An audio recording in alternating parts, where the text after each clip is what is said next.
Assalamualaikum warahmatullahi wabarakatuh. Perkenalkan, saya Nur Makfira dengan NIM A0112211098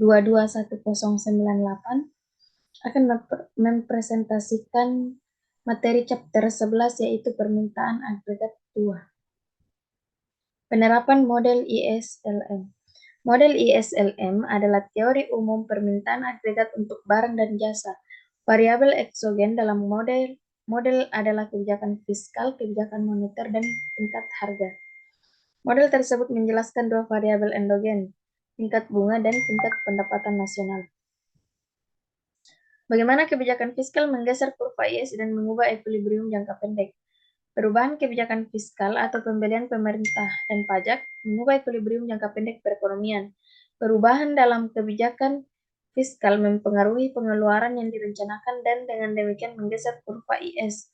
Model ISLM menunjukkan bagaimana pergeseran kurva IS ini mempengaruhi pendapatan dan tingkat bunga. Pada gambar 11-1, yaitu peningkatan pembelian pemerintah di ISLM, model peningkatan pembelian pemerintah menggeser kurva ke kanan. Equilibrium bergeser dari titik A ke titik pendapatan naik dari Y1 ke Y2, dan tingkat bunga naik dari R1 ke R2. Dengan jumlah ini, equilibrium ekonomi bergerak dari titik A ke titik B, kenaikan belanja pemerintah meningkatkan pendapatan dan tingkat bunga. Pada gambar 11-2, yaitu penurunan pajak dalam model ISLM. Penurunan pajak pada pajak menggeser kurva IS ke arah yang tepat. Equilibrium bergeser dari titik A ke titik D. Pendapatan naik dari Y1 ke Y2 dan suku bunga dari R1 ke R2, seperti pada kurva di atas. Pendapatan peningkatan keseimbangan uang real menyebabkan tingkat bunga yang lebih rendah. Oleh karena itu, kurva LM bergeser ke bawah. Bagaimana kebijakan moneter menggeser kurva LM dan mengubah equilibrium jangka pendek? Yang pertama yaitu perubahan jumlah uang beredar, mengubah tingkat bunga yang menyeimbangkan pasar uang untuk tingkat pendapatan tertentu. Dengan demikian menggeser kurva LM.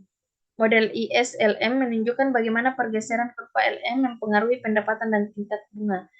Yang kedua yaitu kurva IS menunjukkan hubungan negatif antara tingkat bunga dan tingkat pendapatan yang muncul dari equilibrium di pasar barang dan jasa.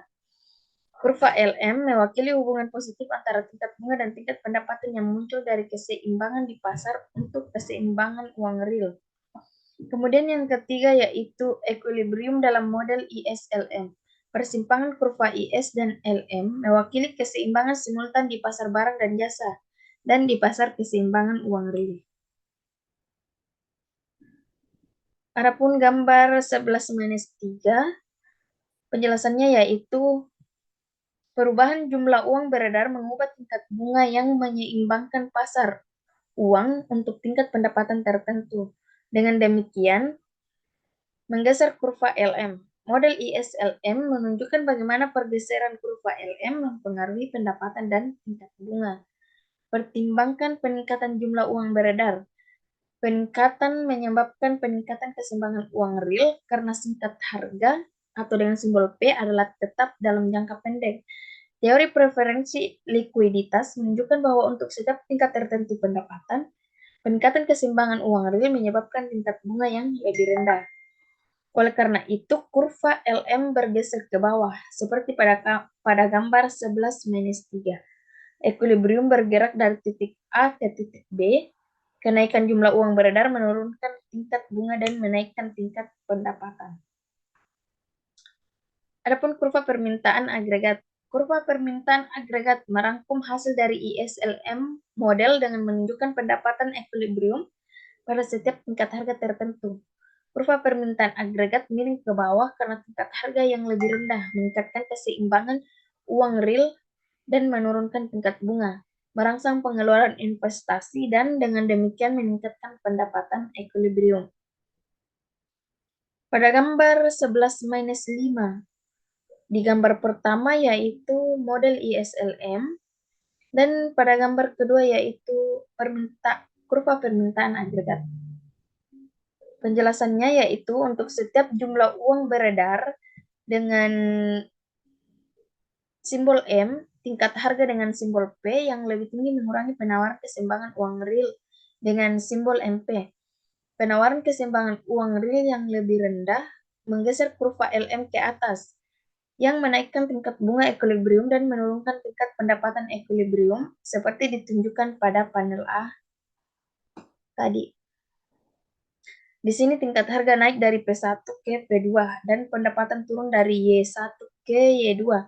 Kurva permintaan agregat pada panel ini, peningkatan tingkat harga dari P1 ke P2 menurunkan keseimbangan uang real dan dengan demikian menggeser kurva LM ke atas.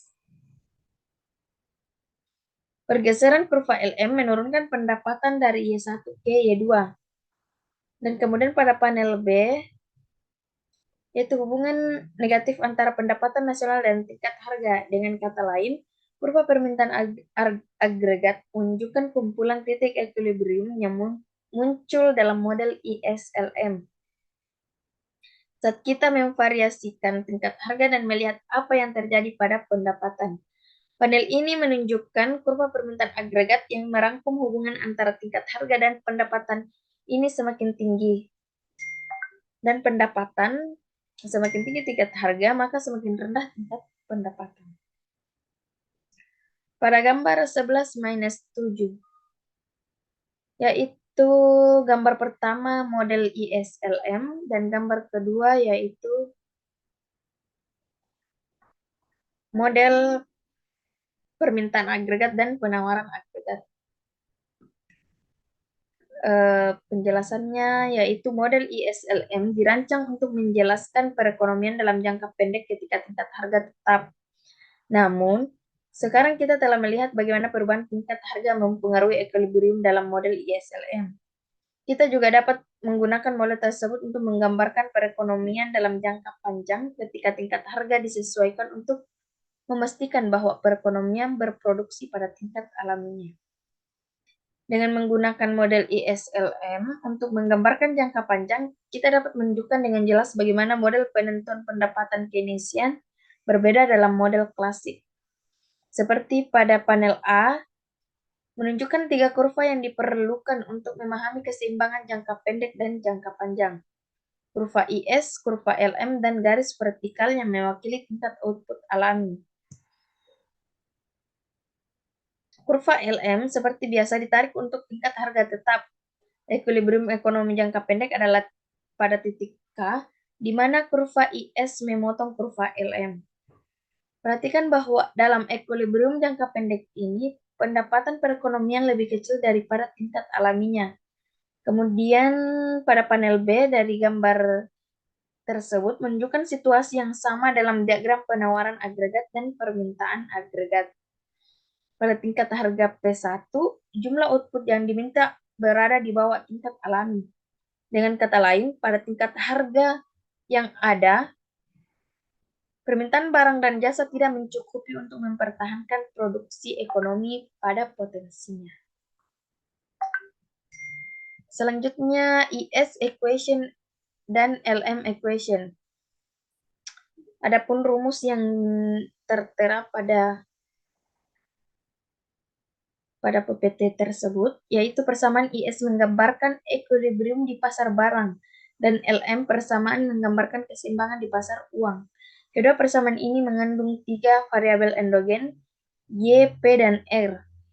Untuk melengkapi sistem, kita perlu persamaan ketiga. Pendekatan Keynesian melengkapi model dengan asumsi harga tetap, sehingga persamaan ketiga Keynesian adalah asumsi ini menyiratkan bahwa 2 variabel yang tersisa R dan Y harus disesuaikan memenuhi sisa 2 persamaan IS dan LM.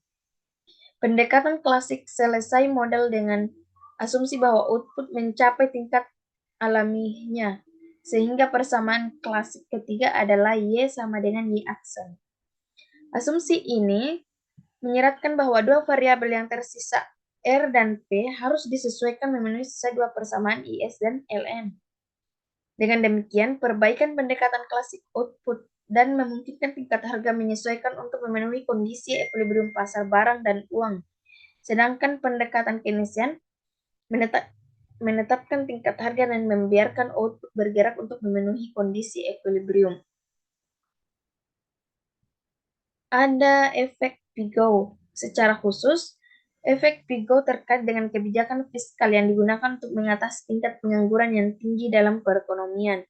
Menurut teori ini, ketika pemerintah meningkatkan pengeluaran publik atau mengurangi pajak, hal ini akan mendorong permintaan agregat dalam perekonomian. Permintaan agregat yang lebih tinggi kemudian akan mendorong pertumbuhan ekonomi, menciptakan lapangan kerja baru, dan mengurangi tingkat pengangguran.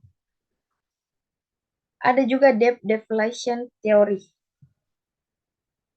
atau deflasi hutang. Adalah sebuah teori ekonomi yang pertama kali dikemukakan oleh ekonom Irving Fisher pada tahun 1933. Teori ini menjelaskan bagaimana adanya deflasi dan tingginya tingkat hutang dapat saling memperkuat dan menyebabkan resesi atau depresi ekonomi yang lebih dalam. Teori debt deflation ini memiliki relevansi dalam memahami dampak krisis keuangan dan hutang yang terjadi pada periode tertentu. Teori ini menggarisbawahi pentingnya menjaga stabilitas harga dan keberlanjutan keuangan untuk mencegah kondisi deflasi yang ekstrim dan memerangi krisis hutang yang bisa menghancurkan perekonomian. Mungkin itu saja materi pada chapter 11, permintaan agregat 2. Cukup sekian dan terima kasih. Wassalamualaikum warahmatullahi wabarakatuh.